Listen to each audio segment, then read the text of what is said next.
What's up, my Super Saiyan Blues? AJ here, and we're doing something different on the channel now. This is the movie review of A Beautiful Day in the Neighborhood, a movie based on an article written by Tom Junn called Can You Say Hero? This movie has Tom Hanks starring as Fred Rogers and Michael Reeves as Lloyd Vogel. The plot is Lloyd Vogel is an investigative journalist who receives an assignment to profile Fred Rogers, aka Mr. Rogers. He approaches the interview with skepticism as he finds it hard to believe that anyone can have such a good nature. But Rogers' empathy, kindness, and decency soon chip away at Vogel's jaded outlook on life, forcing the reporter to reconcile his own painful past and maybe live a better life. Now, there's only going to be 3 scenes I'm going to talk about, folks, and some details too. One thing that struck me about this movie is it was shot like a Mr. Rogers' Neighborhood episode. You know how it pans into the miniatures when it comes on, and dun dun dun dun dun dun dun dun dun dun dun. Well, that happens, and it becomes a Mr. Rogers show with the life of Lloyd Vogel intertwined into it. And as I said in the plot, Lloyd Vogel is a man who is jaded, angry, scared, and fearful. See, when you meet him, you just know that Lloyd has had some things happen to him and he's not a good person. Then he gets assigned by his editor the piece on Mr. Rogers. And like in the plot, he thought there's no way this man could be this kind and generous and caring. The first scene you see is Mr. Rogers, Tom Hanks, doing the intro to the Mr. Rogers show, you know, and he puts up a thing with doors on it and it's got pictures of people on it. Well, it's got a picture of Lloyd Vogel in it. And and Mr. Rogers talks about, I want you to meet my friend Lloyd. And somebody has hurt him. And then it proceeds to go into the story of Lloyd, intertwined with Mr. Rogers as well.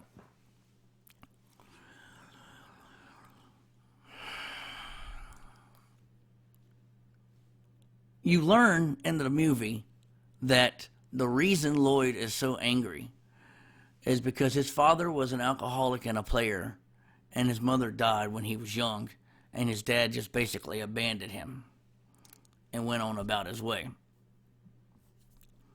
which would put a bunch of anger and fear and distrust in a lot of people. Like I said, his editor, Lloyd's editor, gives him the piece on Mr. Rogers. He goes and meets Mr. Rogers. As he's interviewing Mr. Rogers is actually questioning him. And it throws Lloyd for a loop because Lloyd is cynical and doesn't believe that Mr. Rogers' caring and stuff is all about that. Mr. Rogers asks him about certain things that happened to him, and he cuts the interview short.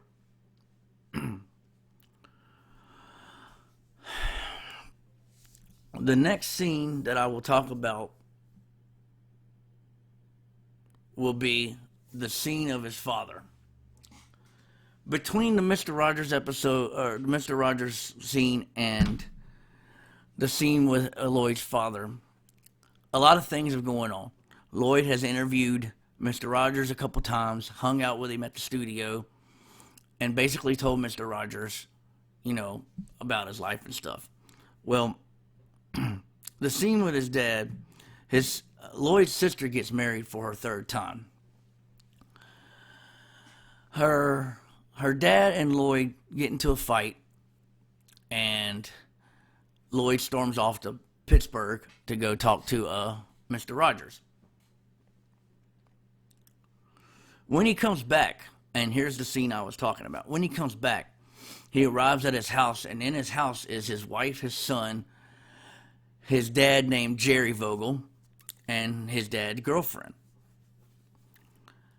And you can see Lloyd is not happy with this because he didn't talk to his dad, you know. They end up talking and having an argument, and Lloyd yells at his father. He says, "You don't know what it was like when Mom was sick.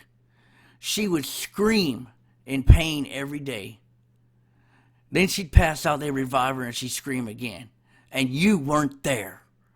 You just ran off." And there's anger and hatred in this man's voice, and you can see it. And he wants to cry, but he can't because he's just so damn angry.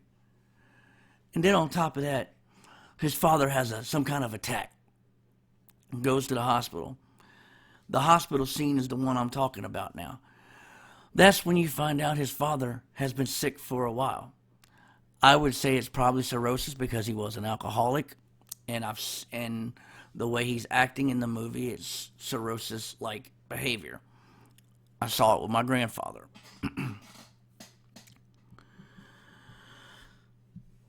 Lloyd, while all this is going on until the hospital scene, Mr. Rogers has been chipping away at Lloyd. Not by doing certain things, just by talking to him and asking him questions. So, the hospital, Lloyd's sitting there talking to his wife. I think her name's Angela or Angie. I can't remember her name. But they're talking, and they get in a fight. And he storms off to Pittsburgh to talk to Mr. Rogers again. When he comes back, you see him at the house of the girlfriend of his father. His father's in a hospice bed, meaning he's not going to survive much longer.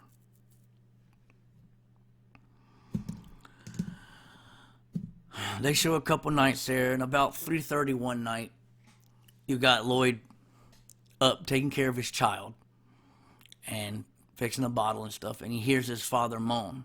He walks into the room and asks his father if he's okay.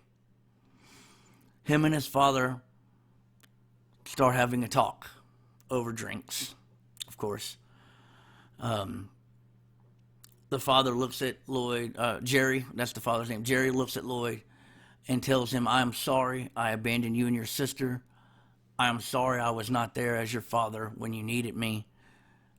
I'm so sorry, son." And at this time, you can see Lloyd thinking to himself, is this an apology because he's dying? Or is this an apology because he really means it and he's dying? And I believe Lloyd's heart tells him that it's the apology because he really means it and his daddy's dying.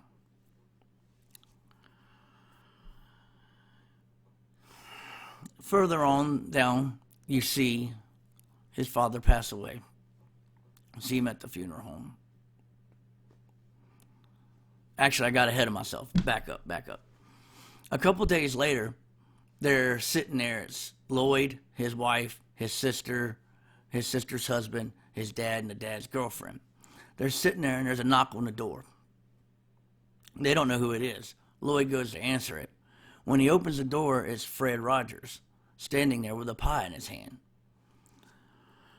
The scene takes probably 20, 30 minutes. The next scene, there's probably a whole day he spent there with them talking.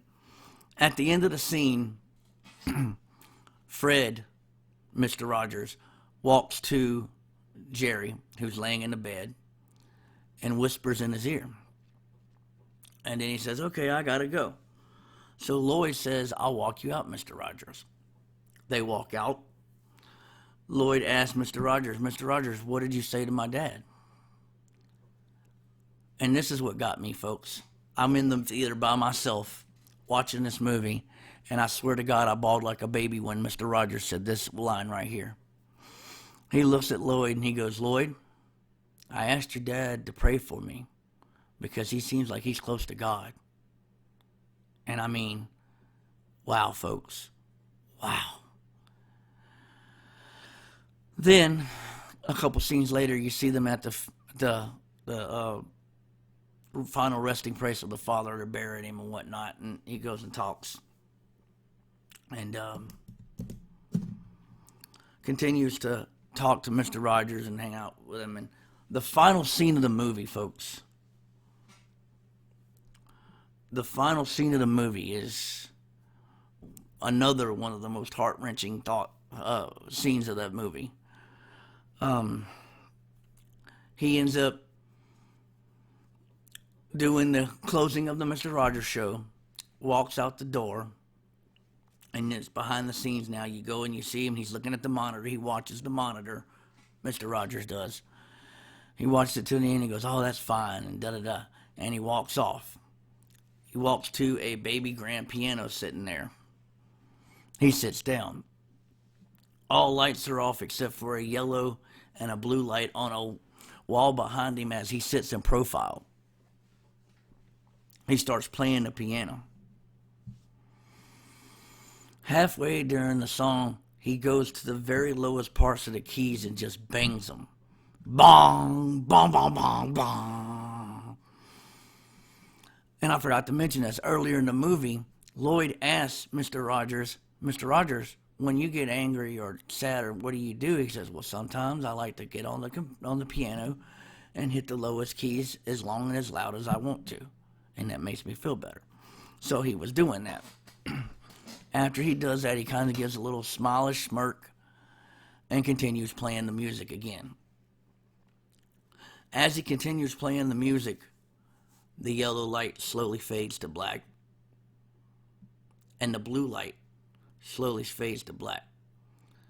And the way the movie ends is fade to black with Mr. Rogers playing the piano. Now, folks, I saw this movie yesterday, Sunday. I'm recording this on a Monday, and I'm still emotionally shook from this movie because I don't think we have anybody in this world today like Mr. Rogers. I would like to think that I'm trying to go about the ways of him, being kind to one another and giving all people a fair shake and a chance. Because that's what Fred Rogers taught us as kids, was it's okay to be sad. It's okay to be mad. It's okay to be different. As long as you treat everybody the same and with the respect they deserve, you will be a good person. And I hope that I do that. And I hope that y'all think I do that.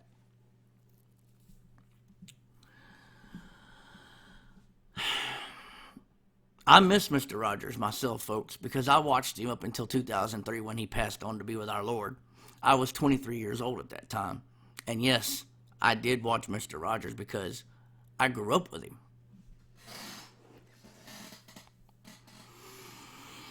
All I can hope is that Mr. Rogers' message continues to permeate our society, our consciousness, and our emotions. So maybe we can make this place a little bit better.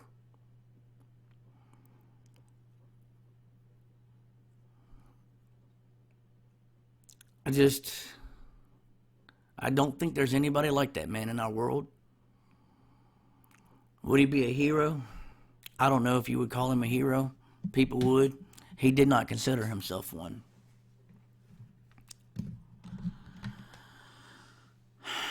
I say long live the Rogers family.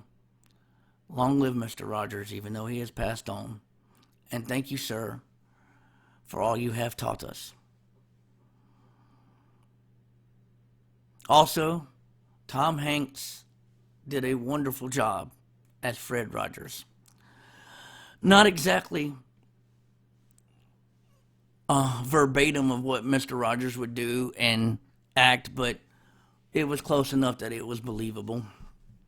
I'm not knocking this movie at all. I can't knock this movie. There's too much love in my heart for Mr. Rogers.